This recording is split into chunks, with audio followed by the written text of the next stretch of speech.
अस्सलाम वालेकुम, welcome to एजुल आंसर दी मास्टर ट्रेनर। मैं हूँ उज़्मा तबस्सुम। आज हम पढ़ते हैं प्रोनाउन के बारे में। आपको पता है हमने सिलसिला शुरू किया है इंग्लिश ग्रामर को समझने का। सबसे पहले हमने नाउन्स को देखा, आज हम प्रोनाउंस को देखेंगे कि प्रोनाउंस क्या होता है, इसका हम कैसे इस्तेमाल कर सकते हैं। तो सबसे पहले हम प्रोनाउंस की डेफिनेशन देखते हैं। Pronoun is a word, pronoun एक ऐसा लफ्ज़ है, इट रिप्लेसेस अ नाउन, यानी ये नाउन की जगह पे इस्तेमाल होता है।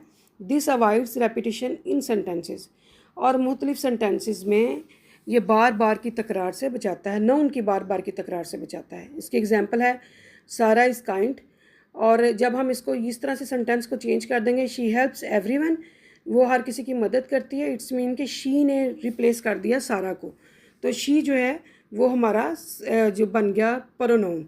तो हम इसके कुछ एग्जांपल्स भी हैं वो देखते हैं। आज के लेक्चर में हम देखेंगे पर्सनल प्रोनाउन, और नेक्स्ट लेक्चर्स में हम लोग इसकी मज़ीद जो काइंड्स हैं उनको देखेंगे। पर्सनल प्रोनाउन क्या होता है? Definition, this refer to specific people or thing, महसूस चीज़ों और लोगों की तरफ ये इशारा करता है।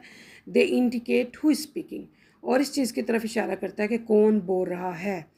इसमें हम कौन कौन सा लफ्ज़ यूज़ कर सकते हैं? I, you, he, she, it, we, they, me, him, her, us, them. और इसका इस्तेमाल क्या है? जैसे शी इज़ माई सिस्टर, वो मेरी बहन है। They went to the park, it is raining.